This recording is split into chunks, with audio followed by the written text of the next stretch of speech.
Welcome to Access Sports Live here on YouTube, Twitter, and AccessWDUN.com. Bo Wilson alongside Jeff Hart.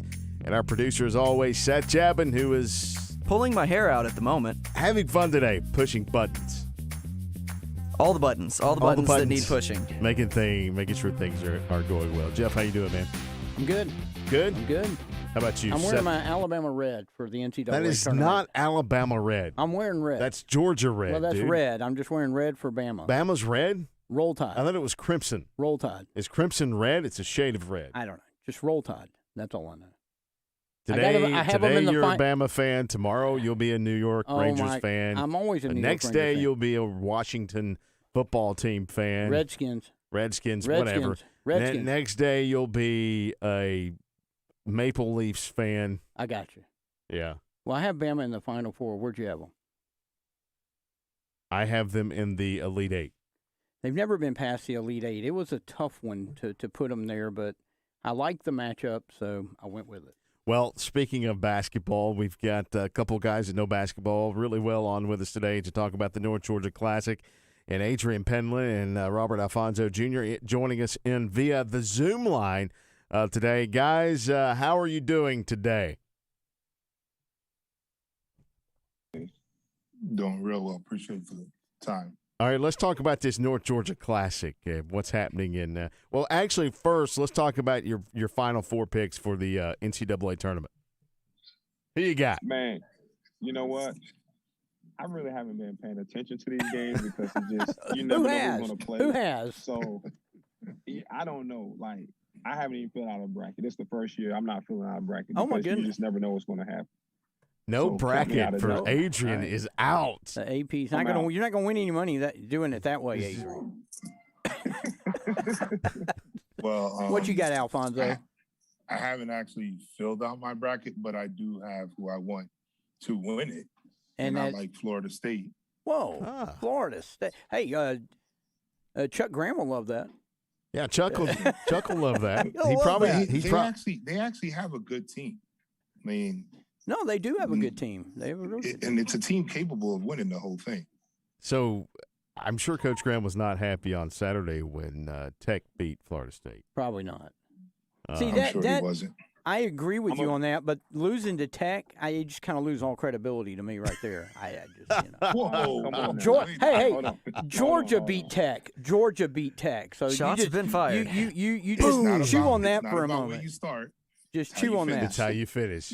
What is it Coach Pittman says basketball season is? It's not a sprint, it's a marathon? Yeah, something like that. Yeah. Okay. No wonder we're so tired. Yeah, no wonder we are. All right, guys, let's talk about the North Georgia Classic coming up this weekend. You guys have a Friday-Saturday match. The Friday is the underclassmen games, and Saturday the junior-senior games. Thankfully, this year we're getting this in. Last year it was, of course, canceled because of COVID-19, but it's back on for 2021. Yes, it's back on, man. We're excited about it. Last year, as you can see, we had some heavy hitters in there, and, you know, we had to cancel out at the last minute because of the pandemic. But this year we're excited, man. Me, Rob, and Mario, we're not putting a lot of work, and other people can by, you know, getting these kids on board, getting them to play. But the game is going to be different this year. It's no slam dunk. It's no three-point shootout. It's just going to be straight games. That's it. Just going to be games, and, you know, college coaches are going to be our fans. So I'm excited about the game. Hopefully the kids are. The lineups is going to be totally different from what we've been tweeting out and putting on Instagram. So a lot of kids are going to jump right into travel ball tournaments. So that was real difficult for us for this year. So. Well, I'm excited. Now the girls, well, I looked at those rosters for the girls. I would take that team. I would take either of those teams and go. Boy, that's some talent on the girls' side. Well, and that's what we wanted to do, kind of like put the teams where if we had to line them up against anybody, not just the competition here in North Georgia, it's to compete, you know, and both sides, like you said, either side, there was enough talent that when AAP and we sat down, and Mario, we were on the call along with Ken, like, hey, how do we get us maximize the possibilities of many potentials for these players? And we took the opportunity to say, hey, let's go ahead and make sure these players are able to have the best possible lineups around them, just so that they not only can have fun, but we can reward them, considering that this was a crazy year, reward them for navigating through this season. What was it tougher to narrow down, Winnie down the girls or the boys? Which was the toughest? I mean, which one did you think you had the most overall talent while trying to build these teams? Obviously, they both were difficult.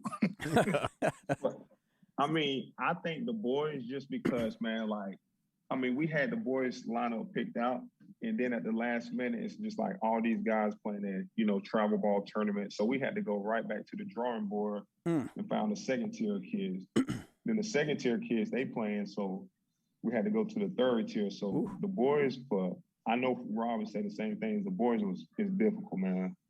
Yeah, we were playing 3-card Monty after one point. You know what I mean? We were shuffling the deck and kept going through the deck, and it almost seemed like we were getting to the point of playing solitaire, trying to figure out who we were going to have at the top. Oh, Lordy. Well, guys, it's good to recognize these players that have put in whether they play or not, but right. a difficult high school season dealing with all the protocols and stuff, and you guys also have some pretty interesting coaches coming in to coach these teams. Talk a little bit about the coaching staff that you have for both of these teams. Oh man, got a slew of coaches. One coach cannot make it. The coach at Archer, his dad had open heart surgery, Joel. Mm-hmm. So we replaced him with Coach Mike Robertson. He coached the girls Lanier and Lanier Christian Academy. Mm-hmm. They had an outstanding year. So we thought it would just be fair to just give him a shot, give somebody at a Christian school a shot to coach in this game. So he stepped up to the plate. But, the other coaches, man, everybody who's coaching this game. We got Coach Benson, who just actually came out a state championship at Towns County, we was talking about early. We got the guy at Ryan from Fannin County. I mean, just all around, just great coaches. Greg Brown, Kevin Strickland, just all of them just great coaches, man.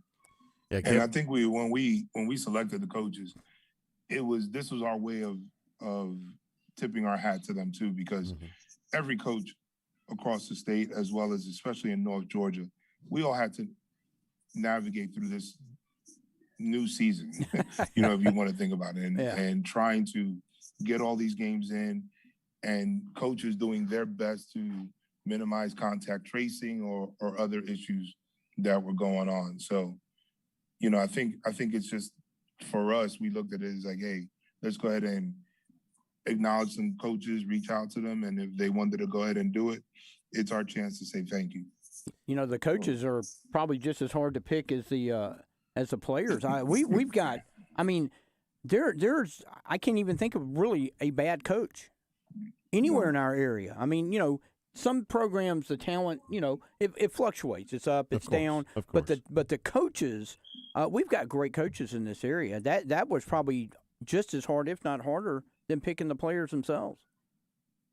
Oh yeah, for sure. I mean, one guy came off the top of our heads, like the coach at Lumpkin County, Dave. He does an outstanding job, and he got them girls coming back for the next 2 to 3 years, and I look forward for his team to making deep runs in the state for the next at least 3 years. So, at least. And then you got other coaches we could have selected other coaches around here. It was just tough, but I felt like the guys who got selected to coach, I think all these guys are just top tier coaches around North Georgia or just in Georgia, period.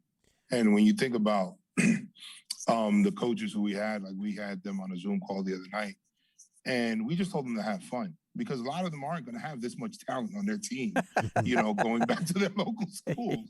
So go have fun, because at the end of the day, again, we want them to have the enjoyment. There's no pressure here. Do we all want to compete? And yes, will that competitive fire come down in the last, hopefully, 2 minutes of the ball game, and everybody wants to get a W? Absolutely. As John Sterling says, you're going to be brewing for a good fourth quarter. Absolutely. That's the whole objective. That's the whole objective. And when you talk about coaches, let's talk about Adcock. You know what I mean? David, who took a team that nobody anticipated being where they were at and made a tremendous run. That was incredible. No, absolutely. And for the outsider, they look at that record and go, how did that team make it? And for many of us who know or who have had the opportunity to watch him coach, we know he's got the moxie and the know-how on how to coach a good program, and he's building one up in Raven County. Well, this event will be at Gainesville High School this weekend, Friday, Saturday. Fans, are they allowed in? Yes, sir. All right. Small capacity. We cannot crowd the gyms, but they are allowed to come in. We cannot serve food, so it would not be no concession. Well, it will be a concession stand, but that will only serve like candies, drinks, stuff like that. But so fans can come once that capacity. I think it's 600, 700 people. So once we top that number, we cannot allow nobody else to come through. So that's why we urge people to buy your tickets online, because we're selling tickets online right now. So okay. All right, guys, we appreciate you dropping in with us today to talk about the upcoming North Georgia All-Star Classic. Going to be a fun one. Yes, it will. Yes, sir. All right, guys. Thanks for having us. No problem. Take care. No problem. Go check the North Georgia All-Star Classic out on Twitter. You can go keyword search North Georgia. That's North GA All-Star Classic, or you can type in at NGA Classic. And you've got the full lineup of coaches and players there, and where you can buy tickets as well as Adrian, Penland, and the guys, Robert Alfonso Jr. They all do a great job promoting the local basketball players and athletes around the area. They do, and it was good to have some good-looking guys on the show for a change. So thank you, Adrian. Speak for yourself, Jeff. Thank you, Alfonso. Yeah, I'm just not on camera. Yes. We're just waiting on that. Wow. It's this side of the camera, oh, right? Lordy. This side. Super oof. Super oof. All right, let's move on. Speaking of basketball, we'll stick with basketball here in the segment. I'm walking. Towns County boys winning their first ever state championship, and it seems like we've talked about Towns County boys all year long. That's because they were that good. And knocking off Hancock Central 64-60 down at Macon on Saturday in a game that you and Seth, Jeff, were able to get to and see if the Indians were for real, and they are for real. Look, they were for real. They were the better team. Now, they were the better team that day. Mm-hmm. Now, if those two teams played again, I think you'd see a very similar game. Really, it came down to shooting. We talked about this on our podcast. Towns County shot 49%. Hancock Central shot 33%. But they were 9 for 40. They took 72 shots, and 40 of them were three-pointers. And if you're only going to make 9, to only lose by 4 was probably kind of remarkable, but they got hot a little bit there in the second half and kind of shot themselves back into the game, because Towns was up 9 and looked like they were ready, Seth. It looked like they were ready to kind of really take control of that game. Oh, yeah, definitely. Towns, for me, I kind of saw it at the very beginning where, Towns took charge earlier, and then as the game progressed continually, they just continued to stay in charge that whole game. Well, remember, they were up 9, and then they had one of the, I believe it was I believe it was Leroy Wilson for Hancock. He hit one, and it was a 4-point play. Mm-hmm. He comes down, he hits another one. They had 7, 2 quick threes, 7 points to get it within 2, and you're thinking, here they go. Right. And then Towns County kind of went back to what they were doing. They pounded the ball inside. They got a couple of possessions. They knocked it back up to about 6. And then from that point forward, they had control of the game. Well, the 18 points off second chance shots is the stat that just, boom, just stands out to me for Towns County. Well, they had 10 offensive rebounds, and they converted them for 18 points. If they'd hit one more basket, that would have been, a basket per offensive rebound. Of course. If you can average that in a game, you're going to win. Well, if you hit 3 more three-pointers, if you're Hancock Central, you win the game too. You're 9 of 40. 9 of 40. Yeah, it wasn't real hard to kind of dissect. How did you lose that game? That just jumps. Because it's like, take this sheet, Jeff, and you start looking. How did you lose, Hancock?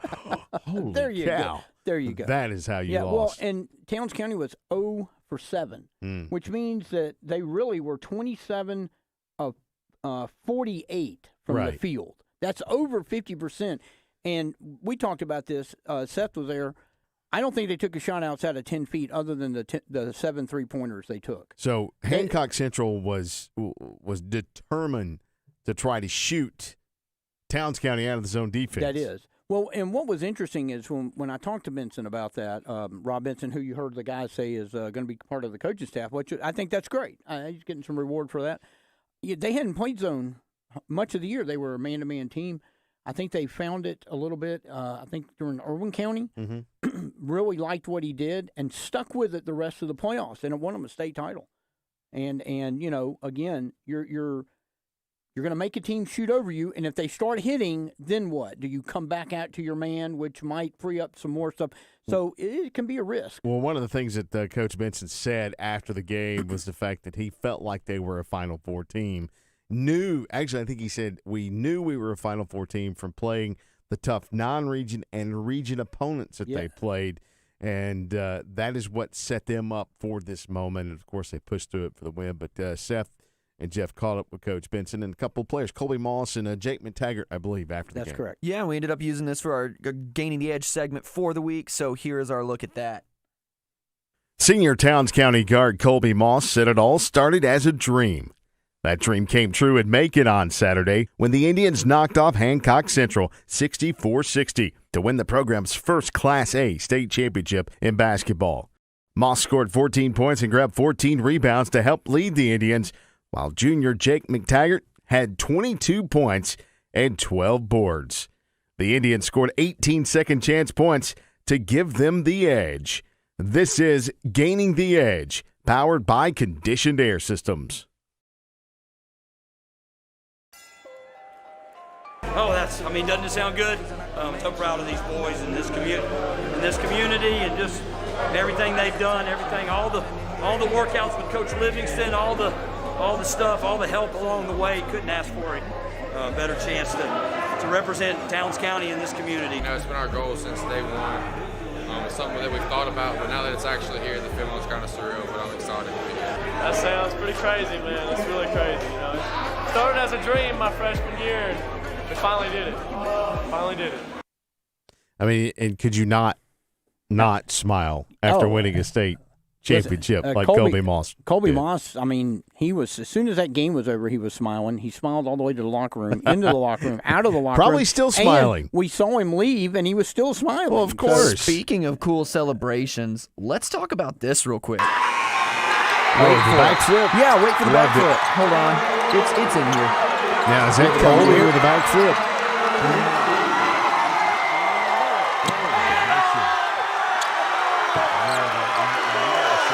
That when he did that, everybody was like, whoa. Yeah, the whole crowd went, ooh. Yeah, everybody's like, oh, well.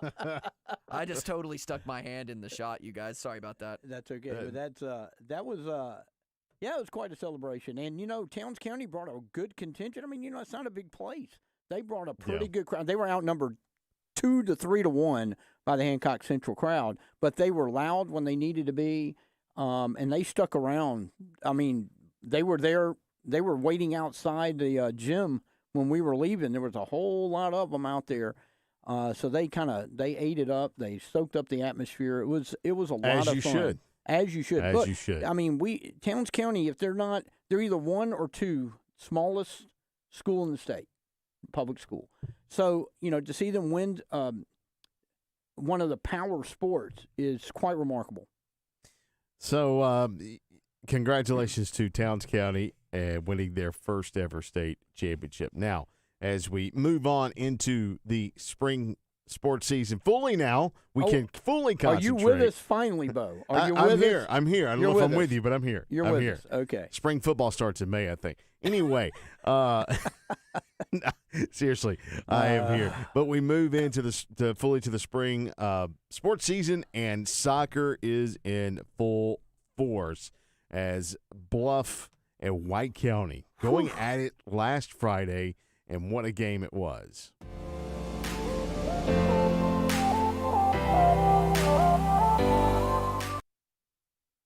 As we said, soccer coming up. You were at the Bluff White game. So was Seth. So was Seth. I've not seen the soccer game. What a game. What a finish. Look, Bluff was up 2-0. Mm-hmm.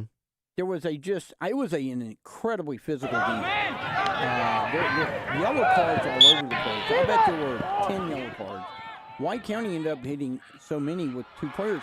They were down 10 to 8 men. Only to 8 players. It was 2-0. Everybody up there is like, hey, this game's over. And then he went off. I mean, 4 goals, 2 goals in like 3 goals, 90 seconds. I mean, it was insane. And it just seemed like when they got the first one, you could almost see like Bluff go, wait, we let the guy score and we're down 2 men. It happened again, and you could look over there and it's like the whole team just seemed kind of deflated. I think they were in shock, and then they gave up another quick one. And so that was just an incredible comeback by White County. Hayden Gensler scored 3 straight goals. He scored all 4 of them. 100-second span. Yes. 100-second thereabouts. span. Thereabouts. The third one. 100 seconds. Yeah, it's like a minute 40. But the third one I thought was the most interesting because, when you score, the other team gets the ball. So Bluff gets the ball. He steals it. He goes right down. Boom. And shocked the goalkeeper and scored. I think that third goal was like 17 seconds after the second goal or something like that. I mean, it was just so fast. I'd never seen anything like that. Now, this was a battle of top 5 teams in Class 3A and a battle for the top spot in Region 7 3A, of which White County now holds on to that top spot at 8-2, 3-0. Now, you guys got a chance to catch up after the game with a couple folks to talk to Hayden, see what happened with those goals. I don't know what hit me. We got that 2 red cards. Obviously, it killed us, killed our momentum, but as soon as that first one went in, I don't know, something clicked, and our team found the intensity, and I mean, as you could tell, 4-3, down 2 men. I mean, I love my team. I'm lost for words. I don't know what else you to said say. it was the first one. I mean, y'all really just couldn't get a whole lot going against them. No, and sir. Then what was it that broke it open, so to speak? I mean, what? I think they were playing so defensive that me and my other striker, Andrew Pierce, realized that we need to stay on their 2 center backs because that long ball we play every time is not going to work if we're not on them. So I think pressuring them really helped that a lot. And that really, like I said, when that first one went in, they just fell to shambles, and we took advantage of that. I think anything is possible if we could put our mind to it. And at 2-0 down, we were a little upset at halftime, but we regrouped. We came together and we told ourselves, hey, we're 3rd in the state for a reason, so let's come out here second half, let's show them why. I think we just started getting that momentum, getting that synergy, working between our forwards. And honestly, we just got some really talented guys who are fighters, who don't give up. I mean, they don't give up. And that's that mentality that we have. We'd never give up. Even if we're down 2 guys, we're down 2 goals at halftime, but it's not going to stop us. We're going to continue working hard. Sticking to our game plan. We've got awesome guys, and we just needed to calm down, regain our composure, because for a while there, we were really kind of hurting. But at halftime, we kind of talked it out, relaxed a little bit, got out there, kept our head in the game, kept our composure, and just relying on these guys' talent, our practice, our strategy, just our consistency, and believing in ourselves. How big is this going to end up being, you think, when it's all said and done? Yeah, I mean, we're 2-0 so far in the region, and then today was our 3rd win, so we're 3-0. And honestly, Cherokee Bluff is one of our toughest regional opponents, so this win is huge for us. There is the White County and Cherokee Bluff kind of recap of that game in a huge top 5 matchup as you saw a 2-0 deficit. They score 4 straight to win. Yeah, and Gensler already, Coach Leventhal was telling us, he already, with half a season to go, owns the single season scoring rate. He's already got 27 goals. Holy cow. So he's in the zone, as they say. There's no doubt about that. Now on the girls' side, Bluff beating White County in a battle of top 10 teams, and that one is they pull that victory off 3-1 over at Bear Stadium as well. And Jeff, again, watching that game, Cherokee Bluff just rolled to the win. They did. They kind of controlled that game right from the beginning. Right from the beginning. I think it was nothing about halfway through the first half, and then they just kind of were exerting their pressure, and they kept on the attack and just really didn't allow White County to get much. And again, two ranked teams, for the top spot in the region. So a lot of good soccer that was over there at Bear Stadium last weekend. And Bluff, they are now 7-2, 4-0 in the region, and they are atop the region standings all by themselves right now as we head into this week, of course, with, if we get any games because of Mother Nature. But we hope so. Did get a chance to talk to Coach Calvin Cook of Cherokee Bluff. Yes, the defense played great, starting with the goalkeeper, Avery. Did what she needed to do today.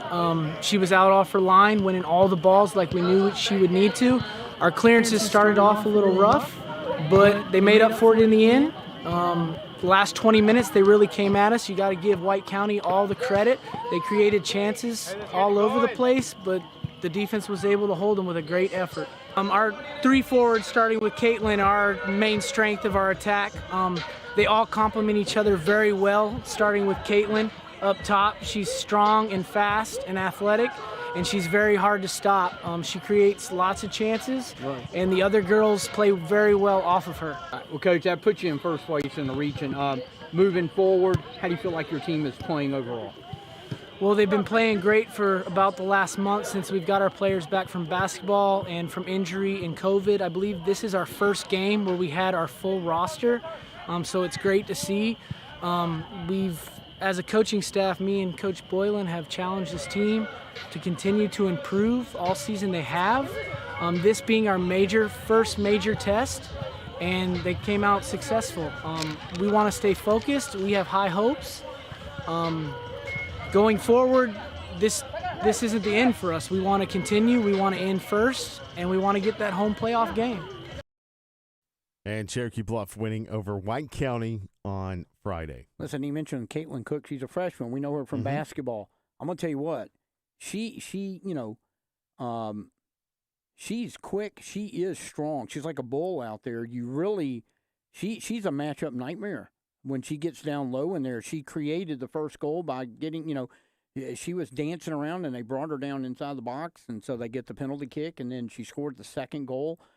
She is a tough matchup out there on the soccer field, and I'll tell you, she's only a freshman, so I think that's somebody we're going to have to watch as we get. And they really they have a really good offensive scheme using her and some of the other girls, and they played really good defense. I mean, he was right in that last 10 or 12 minutes, White County was coming wave after wave. That was kind of the plan, and really a couple good saves by the keeper, and was able to kind of hang on. But I tell you, that's a pretty good team. So if you want to check the highlights out of that game, you can go to Access or to our YouTube page and check out the highlights from both the boys and the girls game, White County versus Cherokee Bluff, as two massive games and top 10 battles in both of those. Now it's time to hit the diamond. Baseball.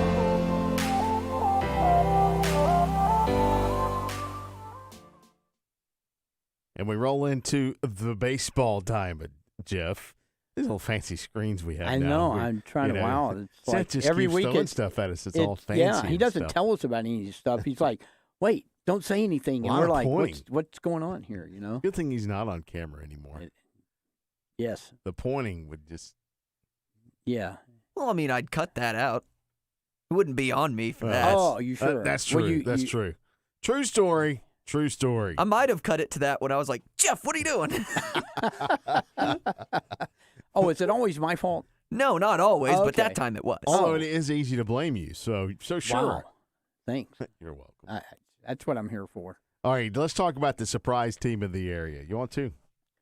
Yeah. One of the surprise teams. There are a couple. Yeah. There are a couple. I would think. I sat down today and looked at the region standings, because finally all the regions are finally getting going. I think A5A was the last one to get going, and they started Monday. Yeah, Monday. Nobody really played. I think there was a game yesterday. Flowery Branch. Yeah, Flowery Branch played They were way yesterday. over in Cartersville, so they weren't getting hammered. They weren't getting hammered by the rain. Yep. There's a few that I would consider, like Jackson County. Okay. Okay, they're 11-3. I mean, that they're in a region that's got Loganville, they're number 1. Greenbrier, a traditional baseball power, they're 7th. And Jackson County's received votes, and this is all in the Georgia Dugout Club poll, and they've received votes. They're 11-3. in a very tough region. We're gonna see how good they really are when they get into the real meat of the region schedule. But I'd say that's one, and I know where you're going with this. West Hall. They're 4-0 in Region 7 AAA, which has North Hall. They're second in the state. Bluff is fourth in the state. West Hall knocked them off the other day on Monday, 2-1. I think they have a little more pitching than we probably figured. And I think they got 10 wins already. Yeah. 10 wins, 11 wins. They're that's a team. Look out for them. Commerce, they're 6-0. They're in the region play. They're 6th in the state in the Class A public. Buford. They're not a surprise, but just eye-popping stats. They're number 1 in 6A. They've outscored their 7 region opponents. Don't they play in Conference USA or something? Oh my God! And see, they're going to send us now. Now we're going to get Now we're going to get letters. I'm just kidding. Great, thanks. But they've outscored their competition 70-1 in region play. 70-1. And they've not played slouches. No, that's a pretty good baseball region. Yeah. Winder Barrow is 5th in the state. They're 5-0, so that'll be a pretty good series. Although, it's going to be hard to take down Buford. They've got a lot. Let's not forget about White County in 7-3A. Also 4-0. They're 4-0 too. That is correct. White County and West Hall. I think. I'm not sure. They've been kind of building, but we didn't really know since nobody played really last year, and we played a handful of games. It's really hard to know what a lot of teams had coming back. So it's good to see. It's good to see North Hall getting pushed. No, it really is. Okay, Trevor Flo's going to be mad at me now, but no. It's good to see a region that's not just one team heavy. Right. And now I know Coach Flo will not. Well, I'm sure Coach Flo likes that too because it gives him good competition inside the region. Bluff was poised to really challenge them last year. They never got to their series before, everything got shut down.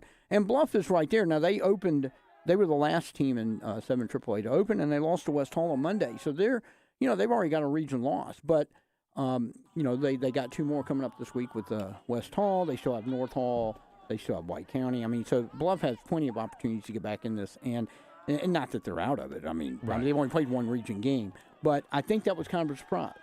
We did not see them really losing to West Hall. So, Spartans they've kind of risen up. And, but is there a region better than this for pure balance? And that would be 8-4A. You got number 1 North Oconee. They're 5-0. Number 2 Flowery Branch. That's ranked in 4A, by the way. Number 1 North Oconee. Number 2 Flowery Branch. Jefferson is 6. All those in one region. That's such a weak region, Jeff. I know. I just wish they had some competition when they start playing each other. No, but Jefferson's 5-0, North Oconee's 5-0, Flowery Branch is 3-0. Right. Something's going to have to give. I don't see all of them going undefeated the rest of the way, but Flowery Branch is they've only 1 run allowed in region play.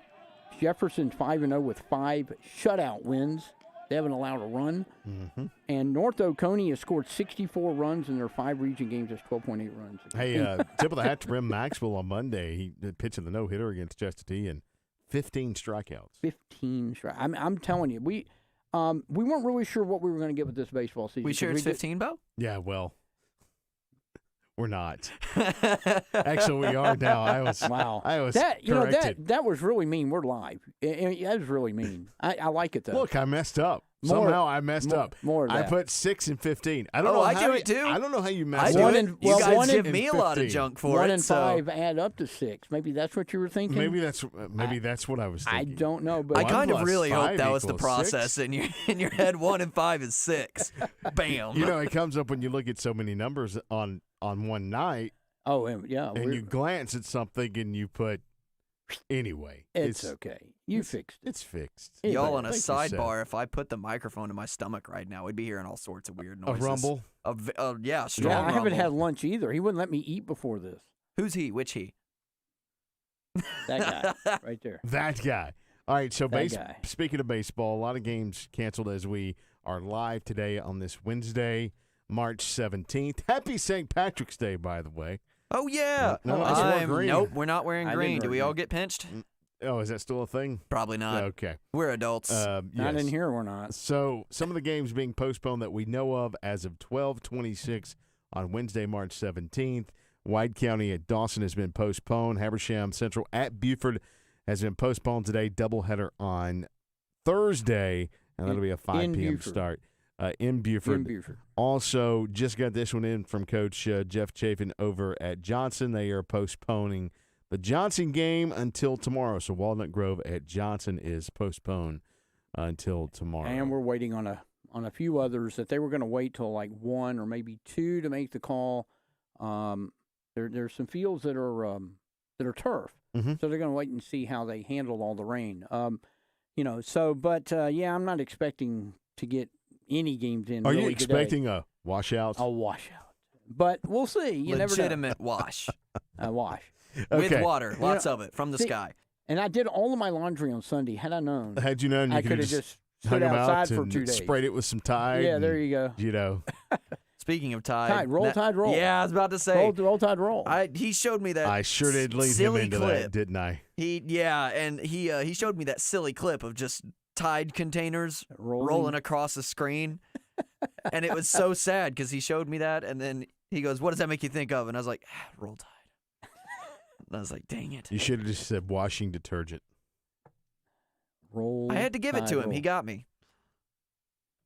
Yeah, he did get, but that's not hard. Even though I haven't watched a full college basketball game, I'm looking forward to seeing if Alabama can actually make a run. You will not watch it. You will not watch. Well, I don't have cable, so I can't. Oh, okay. All right, it's time to get to this week's WilHart Team of the Week. And this week's WilHart Team of the Week, selected by our peers. Is? Meaning you and I and Seth. Meaning the three of us in this room right now. An extensive voting process. I know my pick. Okay. Who you go first? I got White County boys soccer. Whew. Holy cow. How did he know that? He must have looked on your notes. Did you look at the notes? No. I just know a really excellent game and a really excellent team when I see one. Well, it's a unanimous decision. It's Holy a cow. 3-0 vote this week. That's the first time that's happened. That's the first time that's happened in a while. White County boys, number 4 in the state, rallying back to beat Bluff. They were down, 2 players, you said? 2 players and 2 goals. Yep. 4-3 in that action. So congratulations, White County boys soccer team. You are this week's WilHart Team of the Week. And that's a wrap for the show today. Whew. We're done ski. That was a pretty good show. That was really good. I know we're going to sit here and brag for a second before we leave, but that was a pretty good show. Yeah, that was pretty good. Felt good. Hey, I liked having Adrian and Alfonso. Yeah. Shout out to Adrian and Alfonso for checking in with us about the North Georgia Classic. Again, go check that out if you want to go watch some all-star basketball with some quality players from around our area. Go check it out Friday, Saturday, Gainesville High School. Should be fun. Should be fun. I mean, that's going to be an incredible assemblage of talent, no matter who shows up to play. We heard them say, some of the players are going to go do travel ball, and it's disappointing. But you don't get your first choice on some of these teams. Well, you can blame that on COVID too because of the basketball season being pushed. Well, that is true. Normally, it would have been like last week, and then they wouldn't have had to worry about it, right? But no matter who's there, I'm going to tell you, I looked at those girls' rosters. I was like, wow. Going to be interesting. That's going to be one whale of a game if they all come to play. So go keyword search North Georgia All-Star Classic on Twitter. You can check out all the rosters there on that Twitter page. Jeff's on Twitter at HeartJJ22. Seth, he's on Instagram at Seth._/ ? I'm not saying it anymore. I'll put it in the description. Is that you have no, you can't put it in the description. Well, yes, you can on YouTube. I can, and I will. Okay, Seth. Hashtag Seth needs a shorter. Hashtag _Seth. Yeah. And I'm at the Bo Wilson, also at WDUN Sports. Keyword search Instagram and Facebook. Access WDUN Sports. For Seth, Jeff, I'm Bo. Have a great week, everyone.